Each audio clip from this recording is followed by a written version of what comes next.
When families gather for the holidays, fun activities are often planned to make core memories together. The Jones family decided to go caving at Nutty Putty, but they had no idea of the devastating loss their family would suffer. This is the fatal breakdown of the Nutty Putty Cave tragedy. John Jones was ready for some family fun when they decided to explore the Nutty Putty Cave in the Utah desert near Salt Lake City.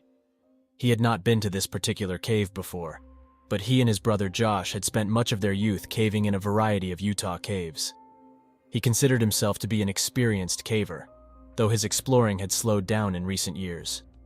He had gotten married, had a child, and was currently a medical student at University of Virginia. This made for a busy regular schedule, which left little time for cave exploring. During the Thanksgiving break, he was returning home to relax with family for the holiday.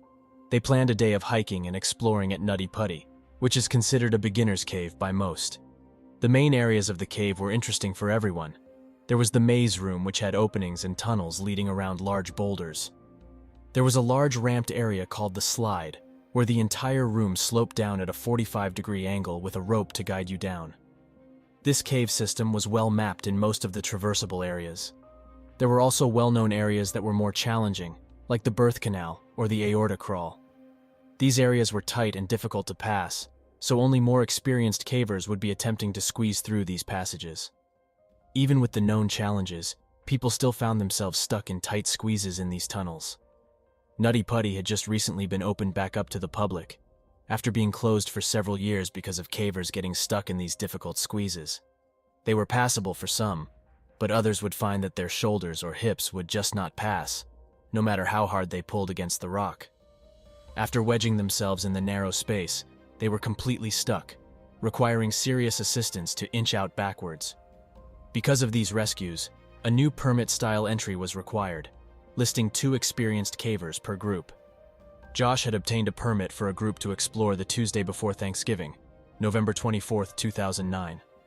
John's pregnant wife Emily stayed back at the house with their 1-year-old daughter Lizzie to enjoy a more relaxing evening with the in-laws. Their group of 11 family and friends started off in the main open cave sections. Eventually, John and his brother Josh took 2 friends off to find more challenging tunnels to try. They had heard stories about the birth canal and consulted the map for its location. It was known to be a long, tight passage with a particularly tight squeeze near the end. If you could just get past the narrowest part, there would be a small room at the end to stand up and turn around. They knew that the birth canal would be tight and could be panic-inducing, even for experienced cavers. They spread out to try to find this particular tunnel. John and Josh took the passage on the left, moving through a small tunnel for around 15 feet. It undulated up and down in several elevations over the next 10 feet. There were outcroppings of rocks and tight squeezes that required a caver to twist their body in several orientations to get shoulders past, then hips, and finally twisting legs so that they bend in the proper direction. It was not a matter of simply pulling your body forcefully through a tight hole. This area was called the corkscrew because the few who had been through it were small and flexible, using all their skills to maneuver slowly through the panic-inducing contortions. After the corkscrew area, the passage angles up for another 5 feet or so, then turns down over a rock ledge with a sharp 90-degree bend to the left. Up until now, cavers had used this small area after the corkscrew to turn back on themselves if needed, and head back through the difficult section. 5 years before, a 16-year-old boy named Brock Clark was stuck in this corkscrew section. He was only 5 foot 7 inches tall and weighed 140 pounds, but got wedged when he was trying to turn around. It took 14 hours for rescuers to free him. John was in the exact spot where Brock got stuck trying to turn around. Since John was 6 feet tall and 200 pounds, he clearly knew that turning around in this part of the tunnel was not an option for him. He was in a 12-inch high space, with not enough lateral area for his pressed body to ball up for a turn. He pushed forward to the ledge area and squeezed over the top of it. It was a tight area to get through, but he thought he could see it open up down below. He sucked in his stomach and pressed himself through the squeeze, pulling forward on the rocks in front of him. He would be moving head first in a downwards angle now, but it looked like there was an area ahead to turn around. John didn't know it, but no one else had ever crossed over this ledge before. He was in completely uncharted territory. Despite being in an extremely tight and uncomfortable position, John kept his cool. He was certain that there would be an opening ahead. All along he thought he was in some part of the birth canal, where many cavers had felt stuck in the constricting tunnel, but ended up being just fine once they reached the other side. Once he passed through a tight zone, he started to slide toward the bottom of this tunnel. He was nearly doing a handstand, trying to hold his body up and figure out how to push backwards. He still couldn't turn, and now he was upside down. Gravity was pulling his 200-pound body against the fading strength of his arms. He yelled out to his brother Josh and told him not to follow him, but to go back out. They discussed his options and decided that moving forward to try to turn around was the best idea. He was collapsing onto his shoulders and head at this point, and needed to make a move to get out of this vertical position. His headlamp gave him a glimpse of a hole in the floor ahead, which might lead to a larger space. He felt a little more hopeful now, thinking that they would be laughing about this misadventure over Thanksgiving dinner. He made the slight turn and headed towards the hole. Exactly how he got himself into this tunnel hole is unknown. It's thought that he may have slipped, hit his head, and became wedged in the tight space. The other thought was that he looked in the hole, but misjudged what he saw, thinking it was an opening and not simply a dead-end fissure. Either way, John had ended up in a small opening in the bottom of this tunnel, which was impossibly narrow. Just 18 inches by 10 inches, not much bigger than the screen of a laptop computer. John found himself wedged nearly completely upside down at a 70-degree angle. He had spent some time trying to push himself back upwards out of this hole. It was exhausting. His arms were pinned in a useless position, one folded under his chest and the other trapped on a rock down by his side. He strained against the walls and quickly realized that all of his effort would not move him back up 5 feet to the shallow tunnel. His calves and feet were still free up in the passage, but his legs were now wedged on the smallest side of the hole, only 8 inches wide. He started yelling for Josh again. His brother knew that he was trying to turn around, so his yells were not a good sign. Josh made his way back into this tight space and traversed the corkscrew path. But unlike his brother, he went feet first this time. He continued toward the sound of John's voice, up over the ledge. He finally came to an alarming sight. He could see the end of his brother's legs sticking out of the rock, as if it had swallowed him whole. He inched forward until his feet could squeeze one of John's legs. He tried to grip and pull up, while John pushed from his end. After several futile attempts, they were both feeling exhausted and frustrated. Josh could see that this was very serious, and they would need professional help to get him out. They agreed that Josh should go get help, and John should try, as much as possible, to stay calm and relaxed. While Josh went for help, one of the other family friends went into the area to speak to John and let him know that he wasn't alone. For several hours, John just remained trapped upside down, focused mostly on the chore of breathing. The fissure squeezed his chest, where only shallow breaths were possible. All of his efforts to move up had actually settled him deeper into the crack. As time went on, gravity continued to pull him against the rough walls of the tunnel, tightening its grip on his exhausted body. Once help had arrived, the first cave rescuer, Susie Matola, made her way to where John was stuck. It was now 12:30 in the morning, and John had been upside down for 3 hours. Susie was just 5 feet 3 inches tall, so working her way through the corkscrew area was much easier for her. Ropes had been tied to her ankles as a precaution in case she got stuck as well. She checked on how John was doing and let him know that they'd be getting him out. He must have had a small wave of relief, thinking that professional help had arrived and he would soon be free of this trap. Susie tied webbing straps around his legs and then fed it back to the pit where the tunnel started. Several attempts were made to pull on the ropes to leverage John back up and out of the fissure. There was just too much friction on the ropes to make any effective release on John. He was still pinned, without the use of his arms to fully assist. After attempting a few things and considering many aggressive options, the decision was made to enlist a pulley system in order to help lift John up and out. A pulley had been successfully used when Brock Clark was stuck 5 years before. Even though they had a plan of how to help, this was not an easy location to work in. Each piece of equipment would need to be brought in from the entrance, which took nearly an hour to reach the other side of Corkscrew. The tunnel was extremely tight, and only smaller power tools could be carried in and out. Only one person could be in there to assist at a time, and they would need to be small or wiry to effectively move through the passage. It was just not an ideal situation. Each pulley took an extraordinary amount of time to install. During this time, cavers were trying to talk with John, console him, and share stories to keep him calm and talking. He was a devout Mormon, and spent time praying and singing to seek solace in this unreal situation. John had spent the night upside down and was showing signs of the physical limitations of the body to withstand this position. The human body was not made to be upside down for long.